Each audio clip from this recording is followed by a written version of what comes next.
Welcome to Big TV digital exclusive live. కేపీహెచ్బీలోని ఒక హాస్టల్కి చెందిన 30 మంది యువకులు వాళ్ళ హాస్టల్ పక్కనే ఉన్న ఇంట్లోకి దూరి యువకులు మొత్తం కూడా అందరూ కూడా ఇంటికి ఓనర్పై దాడి చేసిన సంఘటన వెలుగు చూసింది. అయితే బైక్ పార్కింగ్ విషయంలో ఆ ఫ్యామిలీకి ఈ హాస్టల్ యువకులకు మధ్య ఘర్షణ తలెత్తినట్లుగా అయితే తెలుస్తుంది. అయితే ఎగ్జాక్ట్గా ఏం జరిగింది ఏంటి అనేది ఇంకా వివరాలు అయితే తెలియదు. సో ఈ ఘర్షణ నేపథ్యంలోనే 30 మంది యువకులు కూడా హాస్టల్ నుంచి ఇంట్లో వెళ్ళి ఆ ఫ్యామిలీ పైన దాడి చేసినట్లుగా అయితే తెలుస్తోంది. దీనికి సంబంధించి కొద్దిసేపటి వరకు కూడా యువకులు హల్చల్ చేశారనే చెప్పాలి. తర్వాత దాడిపైన బాధిత కుటుంబం పిఎస్లో ఫిర్యాదు చేసింది. సో దీనికి సంబంధించి పోలీసులు కూడా కేసు నమోదు చేశారు. పోలీసులు దర్యాప్తు చేస్తున్నారు, యువకుల్ని కూడా విచారిస్తున్నారు, ఫ్యామిలీ నుంచి కూడా స్టేట్మెంట్స్ని తీసుకుంటున్నారు. అసలు ఏం జరిగింది అని రైట్ మీరు విజువల్స్లో చూస్తున్నారు క్లియర్గా. ఇంటి ముందు బైక్లు పార్క్ చేయొద్దని ఫ్యామిలీ చెప్పినట్టుగా తెలుస్తోంది. అయితే దానికి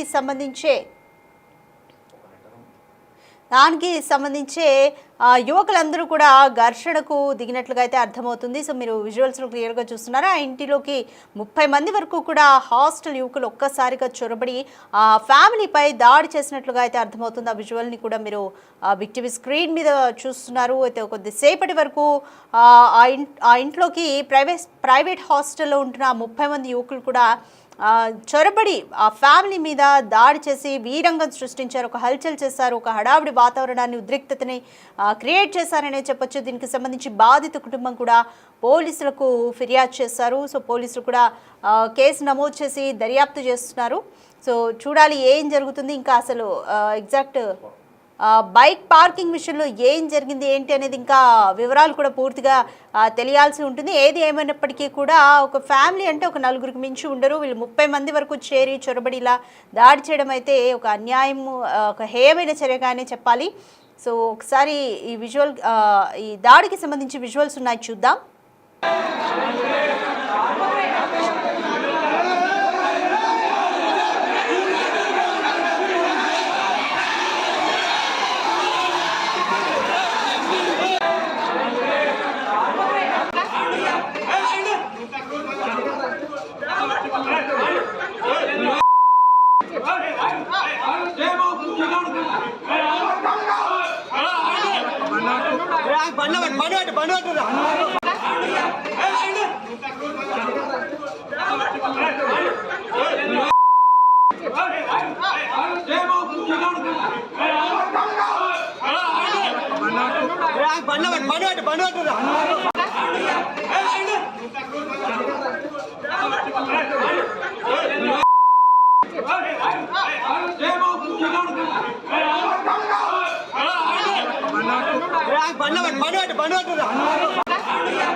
రైట్, కేపీహెచ్బీలోని కేపీహెచ్బీ కాలనీ రోడ్ నెంబర్ 5లో ఈ ఇన్సిడెంట్ జరిగింది. టు ద రెస్పెక్టెడ్ అఫీషియల్స్ అంటూ రెసిడెంట్స్ అంటే ఆ ఫ్యామిలీ పోలీసులకు రిపోర్ట్ చేశారు. సో దీని మీద పిఎస్లో ఫిర్యాదు చేశారు. సో ఆ ఫిర్యాదుకి సంబంధించి పక్కన మీకు లెటర్ కూడా డిస్ప్లే అవుతుంది, చూద్దాము.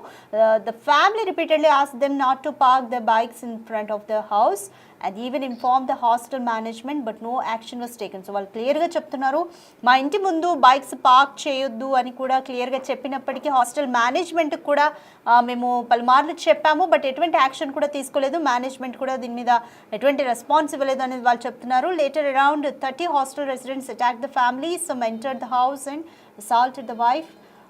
While the family's small baby was worried and frightened during the attack, we request immediate strict action against those involved in the hostel management for negligence అని. సో రైట్, ఇది complaint copy అండి. కరెక్ట్గా ఏం జరిగింది అనేది ఆ బాధిత ఫ్యామిలీ కంప్లైంట్ కాపీలో పేర్కొంది. సో సుమారు 30 మంది వరకు కూడా హాస్టల్ రెసిడెంట్స్ ఫ్యామిలీ మీద అటాక్ చేశారు.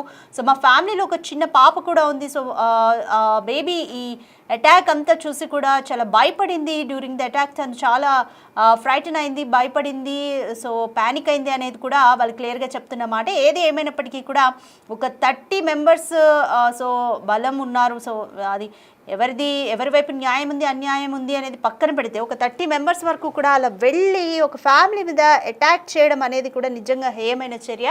సో దానికి సంబంధించిన కంప్లైంట్ కాపీ ఇది.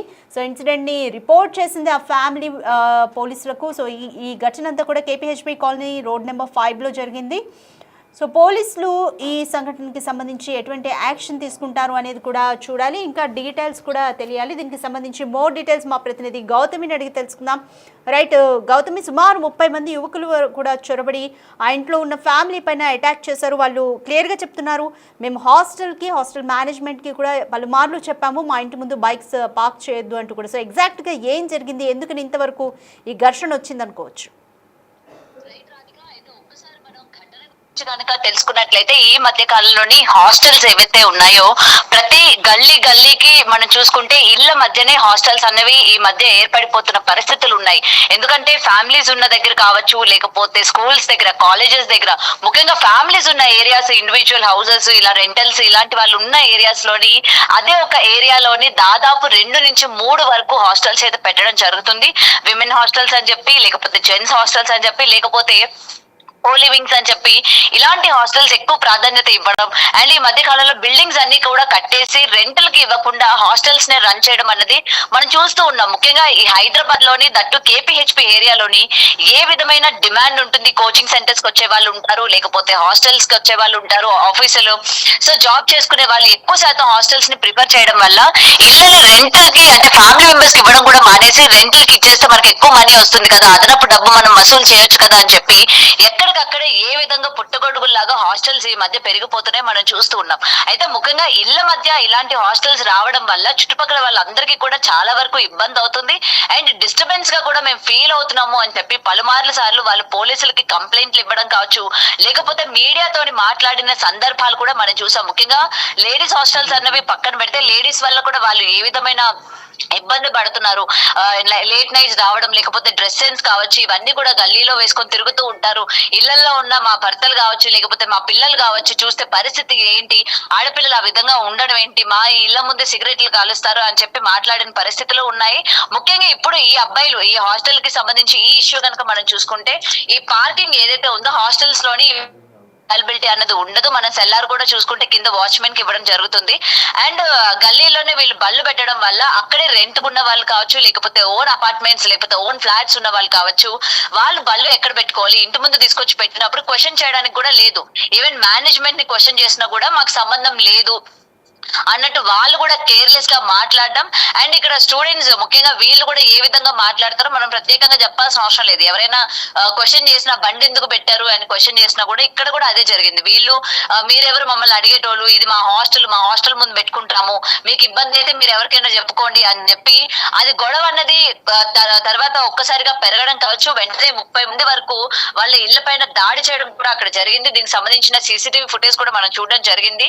అయితే 30 మంది యువకులు మొత్తం కూడా వాళ్ళ ఇళ్ల పైన వెళ్ళి గొడవ చేసుకొని అసలు మీరెవరు మమ్మల్ని అడగడానికి, మేము ఎక్కడ నచ్చా అక్కడ పెడతాము, ఇక్కడ మా హాస్టల్ ఉంది కాబట్టి మేము ఇక్కడ పెట్టుకుంటాము, ఎక్కడైనా పెట్టుకుంటాము అని చెప్పి వాళ్ళు ప్రవర్తించిన తీరు అనేది నిజంగా కరెక్ట్ కాదు. ఎందుకంటే ఇది మాట వరకు పోయి రేపు పొద్దున్న చేతల వరకు కూడా వచ్చే అవకాశాలు ఉన్నాయి. కాబట్టి ముఖ్యంగా ఈ హాస్టల్స్ కి సంబంధించి ఎవరు ఇళ్ల మధ్య పెట్టడానికి పర్మిషన్స్ ఇస్తున్నారు, ఇంతమంది మగవాళ్ళని పెట్టి వితౌట్ ఎనీ పార్కింగ్ లేకుండా అండ్ హాస్టల్స్ లో ఉన్న వాళ్ళకి మోస్ట్లీ అబ్బాయిలు అందరికీ కూడా బళ్ళు ఉంటాయి, మరి వాళ్ళు బైక్లు ఎక్కడ పెట్టుకోవాలి, ఇలాంటి ఫెసిలిటీస్ లేకుండా అక్కడ ఉన్న రెంటల్స్ పైన లేకపోతే ఓనర్స్ ఇళ్ల ముందు పెట్టడానికి అనుమతి ఎవరు ఇస్తున్నారు అని చెప్పి కూడా ఇవాళ ప్రశ్నిస్తున్న పరిస్థితి కనిపిస్తుంది.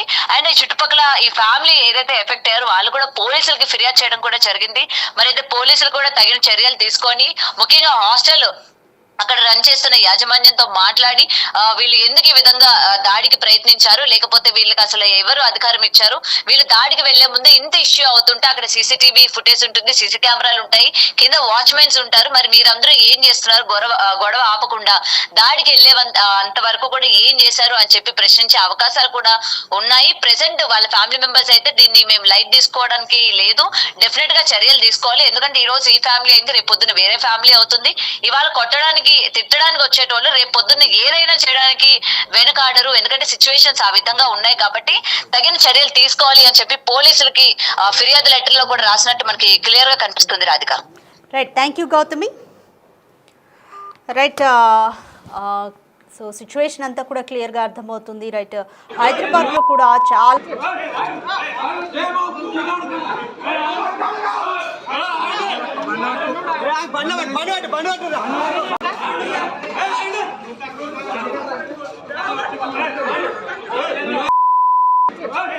హైదరాబాద్లో హాస్టల్స్ సంఖ్య కూడా భారీగా పెరిగిపోతుంది. అయితే వాళ్ళు హాస్టలర్స్కి ప్రాపర్గా బైక్ పార్కింగ్ కానీ ఆ ఫెసిలిటీస్ అన్నీ కూడా చూపించలేకపోతున్నారు. సో దీనివల్ల పక్కన ఇళ్లలో ఉండే వాళ్ళు ఫ్యామిలీస్ కూడా సఫర్ అవుతున్నారు. సో బైక్స్ అన్నీ కూడా అడ్డంగా నైట్ టైంలో కూడా ఇక్కడ ఉండే వాళ్ళకి సిచ్యువేషన్ కూడా క్లియర్గా తెలుసు. సో రోడ్స్ అన్నీ కూడా బైక్స్తో వరుసగా నిండిపోతూ ఉంటాయి.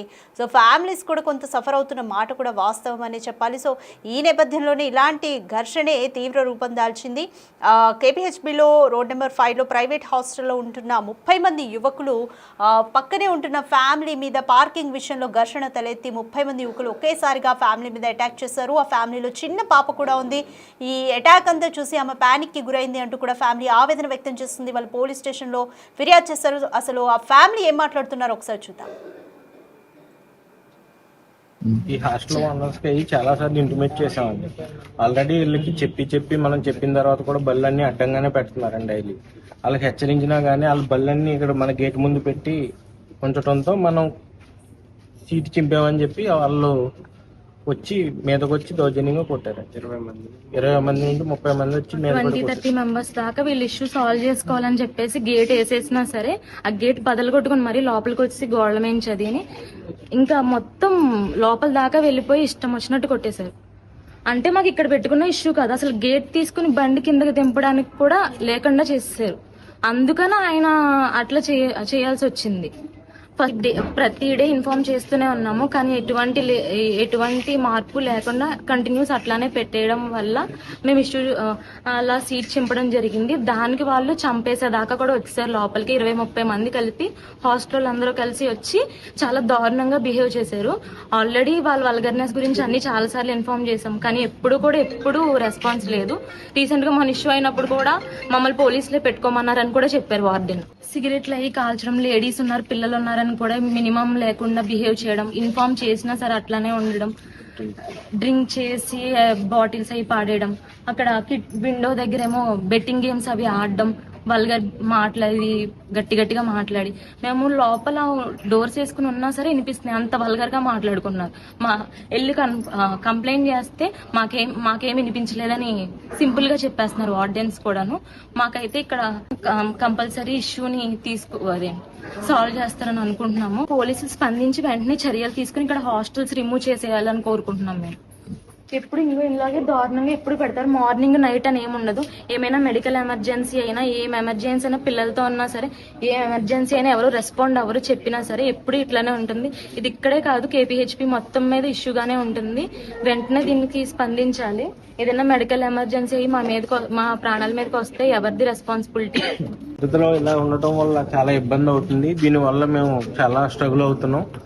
ఇది పోలీసులు, మీడియా ప్రతినిధులు మొత్తం అందరూ కలిసి దీన్ని సాల్వ్ చేసి ఏ ఇబ్బంది లేకుండా దీనిపైన తగు చర్యలు తీసుకుని ఇబ్బంది లేకుండా చూడాలని మా హస్బెండ్ ఇంకో ఐ దగ్గర కొట్టారు. బాడీ మొత్తం కూడా ఎక్కడ పడితే అక్కడ బైక్స్ మీద అది పడేసి మరీ కొట్టారు.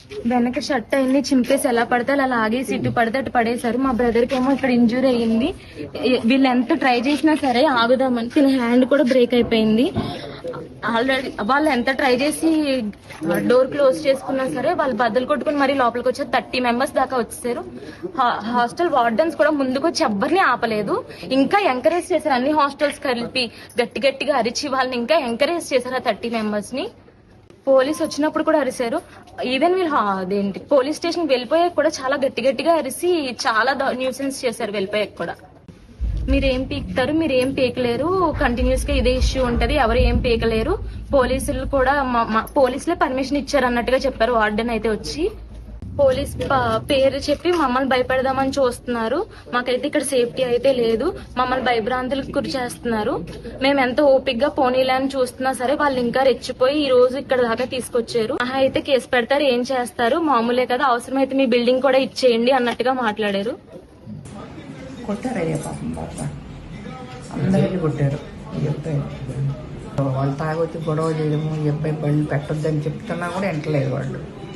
ఆటో రావడానికి ఇబ్బంది అయిపోయింది, మేము ఏదైనా వెళ్ళాలన్నా ఇబ్బంది.